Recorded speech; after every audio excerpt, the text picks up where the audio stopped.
Shalom. This is Bishop Nathaniel of Israel United in Christ.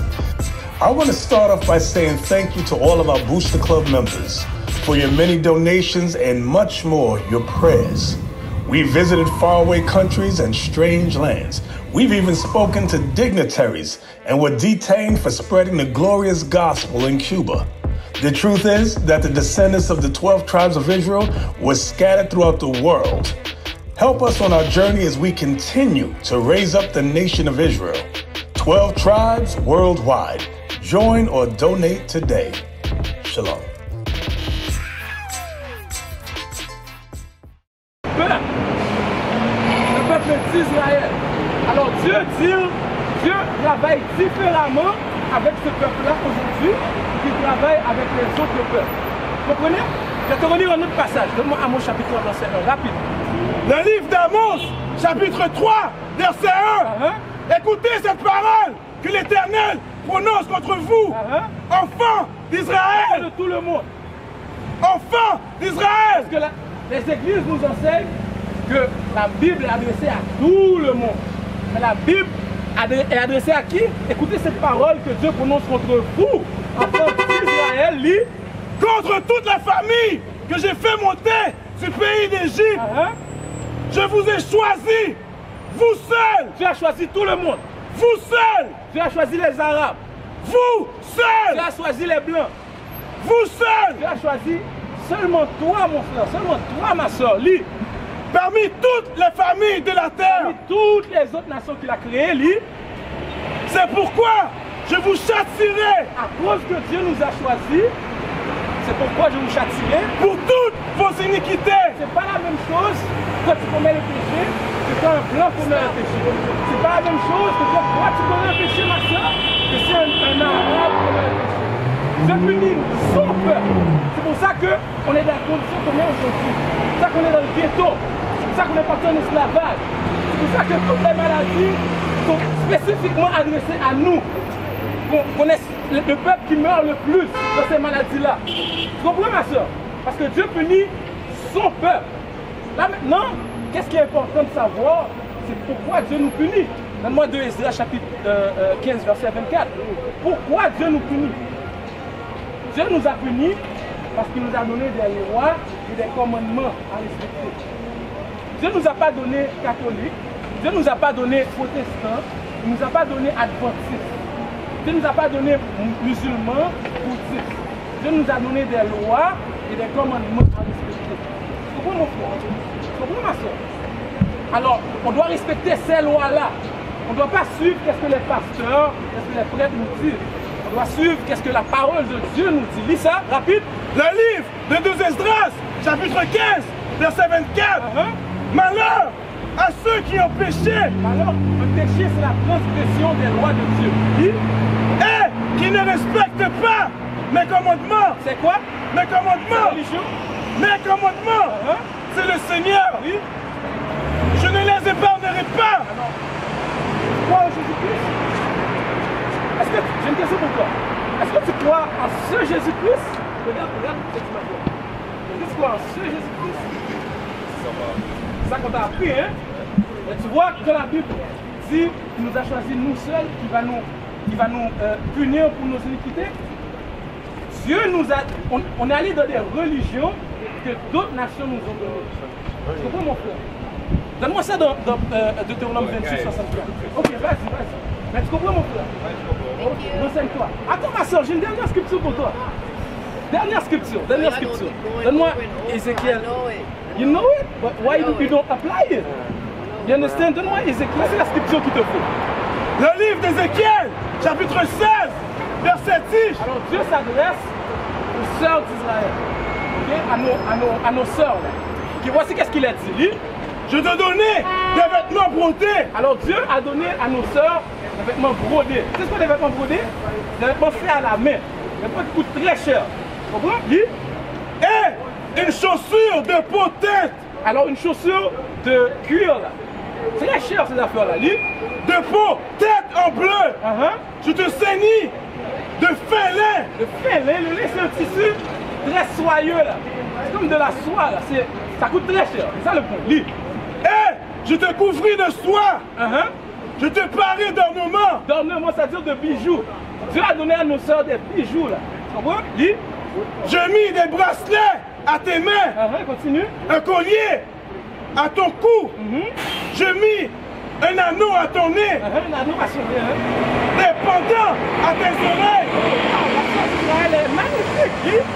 Et une couronne. Une quoi? Une couronne. Une couronne. Oh man, la sœur d'Israël. La sœur haïtienne. Jamais eu quelqu'un qui s'est fait. La sœur haïtienne avec une couronne sur sa tête. Dis, magnifique sur ta tête. Ainsi, tu fus paré d'or et d'argent. Dieu a pris la femme d'Israël, les hommes d'Israël aussi, et il les a juste couverts d'or. Tu comprends? Lis. Et tu fus vêtu de fin lin, de soie et d'étoffes brodées. Lis.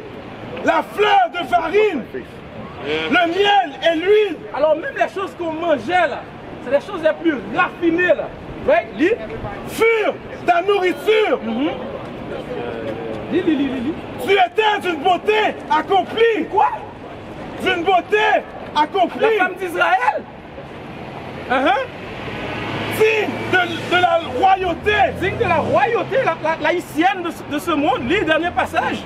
Et ta renommée se répandit parmi les nations. Alors toutes les nations disaient, la femme d'Israël, ça c'est la femme la plus belle. Ça c'est la femme la plus raffinée. C'est la femme la plus modeste. On ne peut pas marier cette femme-là, mais s'il y aurait une femme à marier sur cette terre, c'est cette femme-là. Lis. À cause de ta beauté, car elle était parfaite. Elle était quoi? Parfaite. Parfaite. Grâce à l'éclat dont je t'avais orné. Alors le même éclat que Dieu a mis cet éclat-là sur Israël et sur les femmes d'Israël. Là maintenant, pourquoi je te lis cette scripture-là, ma soeur? Tu vois la description qu'on vient juste de lire de la femme d'Israël, qui est la soi-disant haïtienne d'aujourd'hui? Imagine cette femme-là maintenant, avec un legging dans ses fesses, qui monte son bunda. Imagine cette femme-là maintenant, qui secoue ses fesses dans les vidéos de rap là. Tout. Imagine cette femme-là maintenant, qui ne respecte pas son mari. Cette femme-là maintenant, sa bouche est longue. Elle peut pas être au-dessous de son mari là. Tu comprends? Imagine cette femme-là maintenant, l'homme veut même plus la marier là. Tu comprends ma soeur? Tellement qu'elle n'est pas modeste. Tu comprends? Comment on est tombé ma soeur? Comment on était comme ça, et puis maintenant on est comme ça? Tu comprends? Tu vois, nous aujourd'hui, mes frères, ma soeur, moi je suis un homme marié. Lui c'est un homme marié.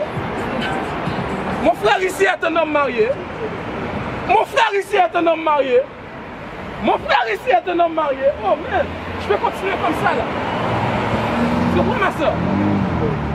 Et nos femmes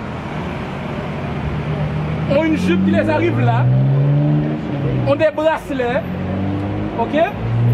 Nos femmes ont des cheveux naturels, pas les cheveux que les blancs les ont donnés, pas des rallonges, cheveux blonds, tu comprends?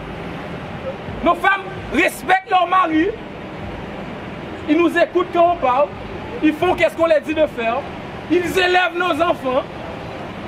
Tu comprends ma soeur? Est-ce que tu penses que c'est facile de trouver des hommes qui te respectent dans ce monde, ma soeur? Non, hein? Tu dois trouver un homme qui se tient pour ça, ma soeur. C'est vrai. Non? Pas un homme qui se tient pour ça, là. Ça, c'est un homme efféminé qui s'en fout de son peuple. Ça, c'est un homme efféminé qui va s'en foutre de toi, ma soeur. Tu comprends? Tu dois trouver un homme qui se tient pour ça. Tu comprends? Qui se tient pour la condition de son peuple. Un homme qui va te corriger, qui va te dire, voici qu'est-ce que tu dois faire, ma soeur, pour avoir le royaume de Dieu. Oui. Tu comprends, ma soeur? Avant que tu partes, je vais te donner un commandement. Deutéronome 22. Donne un commandement avant que tu partes, ma soeur. Parce que Dieu nous a choisis, il nous a donné des commandements, des lois à respecter. Et nous, on est allé à l'encontre de ces commandements-là. On ne les connaît même pas. Là. Tu comprends? Alors je vais te donner un commandement pour que tu puisses avoir accès au royaume de Dieu. Ok? Parce que quand tu vas avoir un homme qui se tient pour ça, et que tu vas te tenir à côté de cet homme-là un jour va dominer sur cette terre. Tu comprends ma soeur? Et si ton homme domine, toi aussi tu domines. Tu comprends ma soeur? Lis ça. Alors ça c'est un commandement, un des commandements que tu dois respecter ma soeur. Lis. Le livre de Deutéronome, chapitre 22, verset 5. Une femme ne portera point un habillement d'homme. Ouais, lis. Et un homme ne mettra point des vêtements de femme. Imagine aujourd'hui, on te parlerait en jupe. Est-ce que ce serait très bizarre, ma soeur? Tu nous apprends, elle ne m'a pas écouté. Mais ça, c'est une doctrine aujourd'hui. Les hommes marchent en jupe. Tu comprends? Les hommes s'habillent comme des femmes. Un homme peut être homosexuel maintenant, il n'y a pas de problème. Tu comprends? Mais la Bible dit quoi? Car quiconque fait ces choses est une abomination. Relis pas ça. Deutéronome, chapitre 22, verset 5. Une femme ne portera point un habillement d'homme. C'est quoi un habillement d'homme que les femmes portent aujourd'hui, ma soeur? Un pantalon. C'est vrai? Ouais. Alors, un chemin vers la repentance, un pas vers la repentance que tu dois faire, c'est commencer à porter des robes, commencer à porter des jupes. Tu comprends, ma soeur? Parce que les pantalons, c'est l'homme blanc qui nous a donné ça. C'est le mouvement féministe qui vous a donné ça là. C'est quand au passé, tu ne voyais pas une femme avec un pantalon là. C'est vrai. Tu comprends? Mais là maintenant, la femme noire, qui est la plus belle, la femme qu'on a lue tantôt là, c'est la plus belle femme sur la terre. Maintenant, pourquoi elle porte des pantalons? Les pantalons montrent leur courbe, ma soeur. Est-ce que c'est la même chose si une femme noire porte un pantalon qu'une femme blanche? Non. Tu comprends, ma soeur? Et qu'est-ce qui va arriver? Un homme va te voir, va voir cette courbe, va faire oh, waouh! Et puis, est-ce que cet homme-là veut te marier? Non, cet homme-là veut juste coucher avec toi. Tu comprends, ma soeur? Et tu vas élever ton enfant tout seul, et ton enfant va être sans père, et il va commencer à tirer dans les rues pour un simple petit commandement de rien du tout là. Tu comprends quand Dieu dit je vais juger mon peuple pour ses iniquités? C'est de ça que ça parle, ma soeur. Alors, un chemin vers la repentance, c'est progressivement, tu achètes des jupes, tu achètes des robes, etc. Tu comprends, ma soeur? I guess. Mais tu dois le faire, ma soeur. Tu comprends? Mais, prends ton temps, lis le pamphlet. Tu comprends? On a des milliers de vidéos en ligne. Tu peux apprendre sur la Bible. Et tu vas être accompagné aussi. Tu peux nous appeler, ma soeur. On a beaucoup de soeurs aussi qui peuvent t'accompagner. Tu comprends, ma soeur? C'est très important. Ok? Donne-moi Psaume 82 encore. Oui, non, vas-y, ma soeur. Allez, j'ai fini. Ça, c'est pas pour... C'est pour tout le monde, là, maintenant. Là. C'est quoi ton nom, ma soeur? Maëlle. Ok, enchanté, Maëlle. Très, très beau nom. Lis Psaume 82 pour Maëlle. Pour tout le monde, Maëlle peut partir faire un peu là maintenant. Ok, lis ça. Non, lis 1er Pierre, chapitre 2, verset 9. 1er Pierre, chapitre 2, verset 9. Lis ça. Ça va, ma soeur? Ma soeur. Oui, ma soeur. Lis ça. Le livre de 1er Pierre, chapitre 2, verset 9. Vous, au contraire, vous êtes une race élue. Le peuple d'Israël est quoi? Une race élue. Une race choisie. Est-ce que tu savais ça, ma soeur, qui marche? Que tu fais partie d'une race choisie, le peuple d'Israël, et que tu n'es pas une haïtienne, ou bien jamaïcaine. Tu fais partie d'une race choisie, une race élue. Lis. Un sacerdoce royal. Un sacerdoce royal. Lis. Une nation sainte. Une nation quoi? Sainte. Est-ce qu'on est une nation sainte aujourd'hui? We used to scream black power while Heron was pushed. But at the end of the day, nothing's in vain. IUIC has been given a vision. The tents of Judah has risen. Many has attempted the mission. Minor murmuring, omitting, and missing the mark. Just reading that he had the flame of fire in his eyes gave us the spark. We on Paul's mission. We out on the road, purple and gold. From Mexico, Cuba, Haiti, Ghana, Sierra Leone. 144,000 boots banging, concrete crackling. These are our men repented at heart. The scriptures is proof. IUIC, we deliver the truth.